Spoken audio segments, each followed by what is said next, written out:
এই রান্নাঘরটাই কি আমার আসল জগৎ? অন্যের বাড়ির কাজ করে করেই কি আমার বাকি জীবনটা কাটাতে হবে? এ জীবনে আদৌ কি একটু সুখের মুখ দেখতে পাবো না আমি? হ্যাঁ না, এদিকে আয় তো, আমার জন্য 1 কাপ চা নিয়ে আয়। জি খালাম্মা, আসতেছি। খালাম্মা, বলছিলাম কি, এই মাসের মাইনেটা যদি আজ আমাকে দিতেন খুব উপকার হতো। আরেকটা অনুরোধ ছিল, আগামী মাস থেকে যদি আমার মাইনেটা দয়া করে বাড়িয়ে দিতেন, আমি আপনার কাছে চিরকৃতজ্ঞ থাকতাম। তোর মাইনে আজ দিতে পারবো না রে হেনা, কাল নিস। তোর মাইনে আপাতত বাড়িয়ে দেওয়া সম্ভব না, তবে ভেবে দেখবো তোর কথা। কাজ শেষ হলে এখন তুই বাড়ি চলে যা। আর হ্যাঁ, কাল একটু সকাল সকাল আসিস কেমন? তুই বেশ কিছুদিন দেরি করে আসা শুরু করেছিস। ছোট থাকতে মা বাবা মারা গেছেন, আমি মামার বাড়িতে বড় হয়েছি। মামির সংসারের সব কাজ করে তবেই আপনার এখানে আসতে হয় আমাকে। এখন মামির সোজা বলে দিয়েছে এই মাসে বেতন নিয়ে যেতে হবে, আর আগামী মাস থেকে টাকা যদি বাড়িয়ে না দিই তাহলে আমাকে বাড়ি থেকে বের করে দেবে। খালাম্মা, আমি লোভী না, আমি টাকার লোভে আসিনি।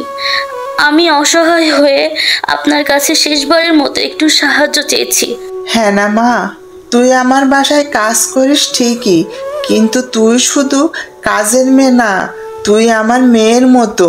এই সমাজ অনেক কঠিন রে মা। তোর মামি যাই বলুক না কেন, তুই একদম ভয় পাবি না।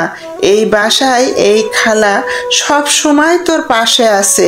তুই চাইলে আমি নিজে গিয়ে তোর মামির সঙ্গে কথা বলবো। আর টাকা, মা টাকা তো আসে আর যায়, কিন্তু একজন ভালো মানুষ পাওয়া যায় না। তুই সেই ভালো মানুষটা। হ্যাঁ না, তুই মন শক্ত রাখ, সব ঠিক হয়ে যাবে রে মা। খালাম্মার সান্ত্বনায় হেনার মুখে শান্তির ছাপ। মনের সাহস নিয়ে বাড়ির পথে রওনা দেয় সে। বাড়িতে ঢুকতেই মামির রাগে গলা, ওরে মুখ পুড়ি মেয়ে, এত দেরি করলি কেন? মাইনে এনেছিস তো? বাবা মাকে খেয়েও শান্তি হলো না তোর, এখন আমাদের হাড় মাংস জ্বালিয়ে মারছিস। ঠিক মতো মাসের টাকাটাও আনতে পারিস না, আর বাড়িতে এত কাজ থেকে কে করবে শুনি? কাজের নামে বাহিরে গিয়ে আড্ডা দিস? শুনে রাখ, কাল যদি মাসের টাকা না আনিস তাহলে এই বাড়িতে তোর জায়গা হবে না, এই আমি বলে রাখলাম। এখন চোখের সামনে থেকে দূর হয়ে যা। হিনা মামির কথায় কষ্ট পেয়ে কাঁদতে কাঁদতে ঘরে চলে যায়। মা, বাবা, তোমরা থাকলে হয়তো আমার জীবনটা এমন হতো না। আমার একটা নিরাপদ আশ্রয় থাকতো। এই কাটা বিছানো পথ, এই গালাগালি, এই অসম্মান, সব কিছু থেকে মুক্তি পেতাম। তোমাদের খুব মনে পড়ছে আজ, খুব। এই রাতে একা বসে কাঁদলে জীবন পাল্টে যাবে বুঝি? ছবি দেখে লাভ কি? মনা মানুষ তার ফিরে আসবে না। এই যে এখন ঘুমিয়ে পড়, সকাল সকাল উঠে অনেক কাজ করতে হবে। হেনা ছোটবেলা থেকে আমাদের কাছে আছে। এতটুকু বাচ্চা ছিল যখন ওর মা বাবা মারা গেল, তখন আমরা আশ্রয় না দিলে কোথায় যেত? ও তো এখন আমাদেরই মেয়ের মতো হয়ে গেছে। ওর সাথে একটু ভালো আচরণ করতে পারো না? দিনের পর দিন সে শুধু কাজ করে আর গালাগালি শোনে। ওরও তো একটা মন আছে, কষ্ট পায়। তাহলে তুমি তাকে নিজের মেয়েই বানিয়ে ফেলো, ঘরের সব কাজ থেকে ছাড় দিয়ে দাও, আর হাতে তুলে দাও রাজকন্যার মুকুট। দেখি কতদিন তোমার সেই মেয়ে ঘরের সব সামলাতে পারে। শোনো গিন্নি, এতটা নির্দয় ভালো না। হেনা ছোটবেলা থেকে আমাদের কাছে মানুষ, এতিম একটা মেয়ে। ও তো বাস্তবে তোমার মেয়ের মতোই। ওর উপর এতটা রাগ, এতটা অবহেলা তা কি মানায়? আমি চাই তুমি অন্তত একটু ভালো আচরণ করো ওর সাথে।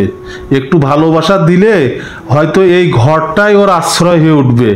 হেনার জীবন বড় কষ্টের, আমরা যদি একটু সহানুভূতি না দেখাই তাহলে আর কে দেখাবে? চলো এখন শুয়ে পড়ি, সকালে কাজে যেতে হবে। আর হ্যাঁ, আমার কথাগুলো একটু ভাবো অন্তত।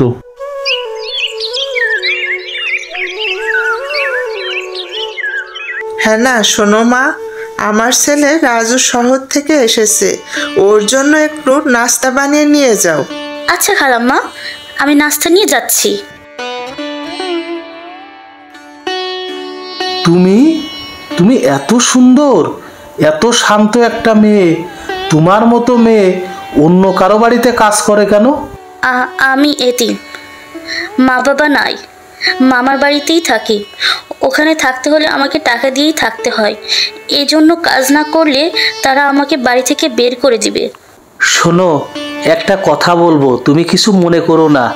আমি তোমার সব দায়িত্ব নিতে চাই, মানে আমি তোমাকে বিয়ে করতে চাই, অবশ্য তুমি যদি রাজি থাকো। আমি তো একটা এতিম, কাজের মেয়ে। আপনারা বড়লোক, উচ্চবিত্ত। আপনার মা মানে খালাম্মা তো কখনো এই বিয়ে মেনে নেবেন না। তুমি শুধু একবার হ্যাঁ বলো, মাকে আমি বুঝিয়ে বলবো। তোমার চিন্তা করার কিছু নেই, আমার সিদ্ধান্ত একেবারে পাকা।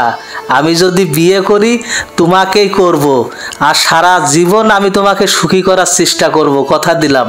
হেনা লজ্জা পেয়ে কিছু না বলে ঘরের কাজ করে বাড়িতে চলে যায়। ভাই সাহেব, আসলে আমার ছেলে রাজু আপনার ভাগ্নি হেনাকে খুব পছন্দ করেছে। ছেলে নিজেই বলেছে সে ওকে জীবনসঙ্গী হিসেবে দেখতে চায়। তাই আজ আপনার কাছে একটা প্রস্তাব নিয়ে আসছি।